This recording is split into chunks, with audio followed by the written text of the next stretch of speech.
Hi everyone, I'm Natalie Wan, a 28-year-old marketing executive at Thompson & Partners. Today, I want to share how my brother's wedding turned into a nightmare and uncovered years of toxic behavior within our family. Life hasn't been easy for us. When our mom passed away from cancer, I was 16 and my brother Lucas was 20. Dad worked 2 jobs to keep us afloat, so I stepped up to help raise Lucas. We became incredibly close during those years. Natally, I got accepted to Stanford.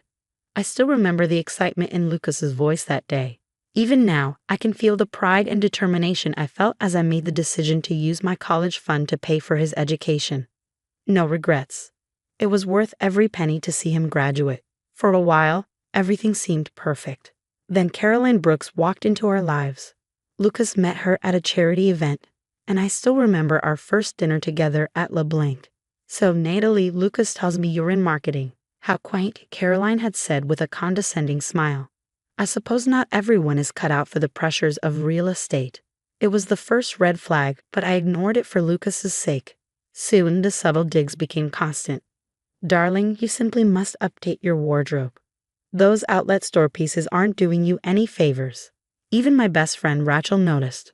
"Girl, did you hear the way she talked to you at the engagement party? Like being single is some kind of disease."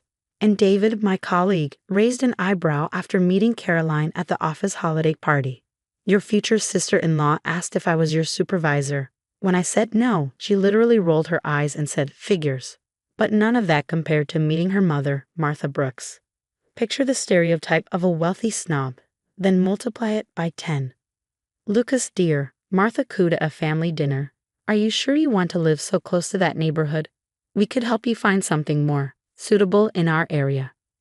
Wedding planning was an absolute nightmare. Whenever I tried to help, Caroline brushed me off. "Oh, don't worry your pretty little head, Natalie. Events like this require a certain expertise." Then, at the engagement party, her brother James pulled me aside while the guests cheered a champagne toast. "I'm sorry about how they're treating you," he said, his voice low and apologetic. "They do this to everyone they think is beneath them." "Thanks, but I can handle it," I replied, though my confidence was starting to crack. "You should know what you're dealing with," he insisted. "They ruined my best friend's career just because he dated my cousin and wasn't our kind. The worst part? Lucas didn't or wouldn't see it. 'Natalie, you're just not used to their way of doing things,' he'd say. Caroline comes from a different world. Give her time.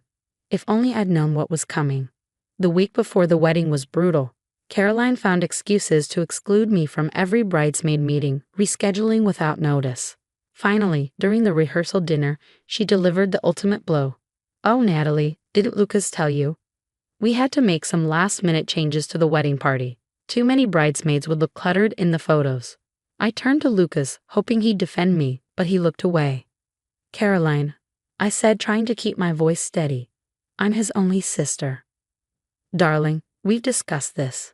My sorority sisters already coordinated their schedules. It's simply too late to change anything now." The wedding day came, and I plastered on my best fake smile. I helped Lucas with his tie, just like I had for his graduation. "You look beautiful, Natalie," he said quietly. "I'm sorry about the bridesmaid thing."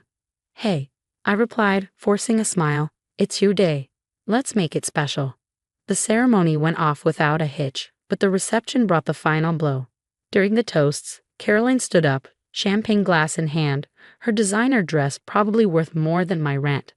"I want to thank everyone for coming today," she began, her voice dripping with sweetness. "And a special thanks to Lucas's sister, Natalie, who's basically been the family servant all these years." Nervous laughter rippled through the crowd. My stomach tightened as she continued. "I mean, who gives up their own future to serve others? No wonder she's still single, too busy playing mommy to actually build a life." The room fell silent. Hundreds of eyes turned to me. My cheeks burned as I sat frozen, humiliated and furious. Before I could process the humiliation, Lucas grabbed the microphone, his voice steady but seething. "Actually, Caroline, let me tell everyone exactly what my sister did when our mom died." The room fell silent. "Natalie gave up her college fund, every penny she'd saved since she was 12, so I could go to Stanford.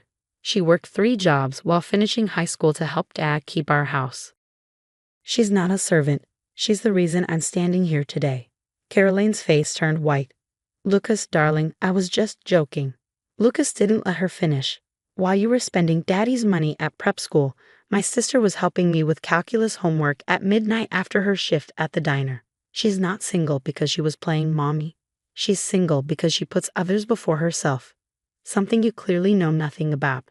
Caroline stormed out of the room, her white dress trailing behind her, while gasps and murmurs spread through the crowd. Martha shot up, waving her hands frantically. Everyone please, my daughter is simply overwhelmed. Natalie, dear, you know how emotional brides can get. Though really, airing family finances at a wedding is rather uncouth. Her attempt to spin the situation fell flat. Guests began shaking their heads, whispering about the scene they'd just witnessed. Later, as the reception wound down, James approached me in a quiet corner. He pulled out his phone, his expression grim. Listen to this, he said, pressing play. Caroline's voice filled the air, venomous and smug. Once we're married, we'll gradually phase her out. She's so clingy with Lucas, it's pathetic. Mom's already found us a house in California. Martha's voice followed. Perfect, darling. We'll make sure Lucas sees how his sister is holding him back. A few well-placed comments about her dependency issues should do it. I felt sick to my stomach, but oddly relieved. Finally, their true colors were on full display. There's more, James said, his tone somber. A lot more. And I think it's time everyone knew the truth about my sister and mother. 2 days later, Lucas called me, his voice breaking. Caroline's giving me an ultimatum, he said. She wants me to cut you out of my life, or she's leaving. She claims you've always been jealous of her. I stayed calm, the recordings echoing in my mind. What do you want to do, Lucas? I don't know anymore. Everything's falling apart. She maxed out our joint credit card on a shopping spree after the reception. That's when James dropped the first bomb.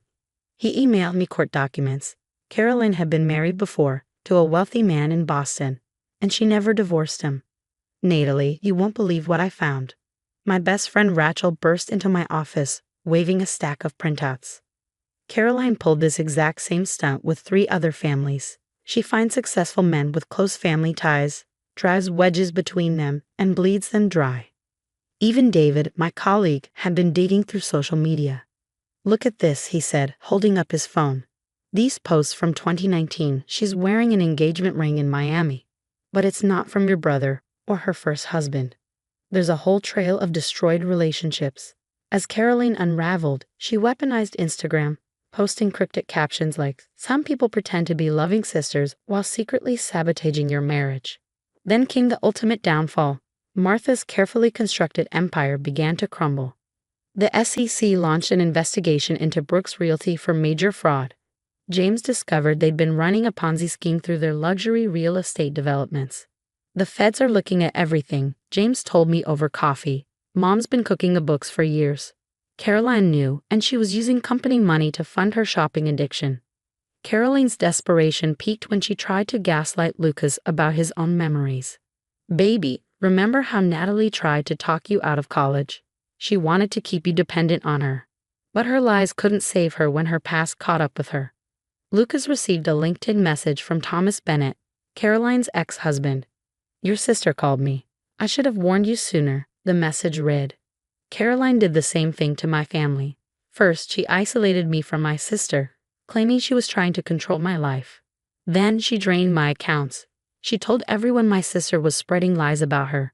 By the time Lucas realized everything Kate had said was true, it was too late. Caroline had already moved on to her next target. She hadn't even bothered to file their divorce papers. Lucas forwarded me the message from Thomas Bennett with a single line. I'm so sorry I didn't listen. I watched silently as Caroline's world crumbled around her. Her real estate license fell under review amidst the fraud investigation. Her once loyal social media followers turned against her as more victims stepped forward. But I didn't have to lift a finger. Karma was doing all the work. That night, Rachel came over with a bottle of wine. Girl, are you okay? Actually, yeah. For the first time in months, I feel like I can breathe. Sometimes the best revenge is letting toxic people destroy themselves.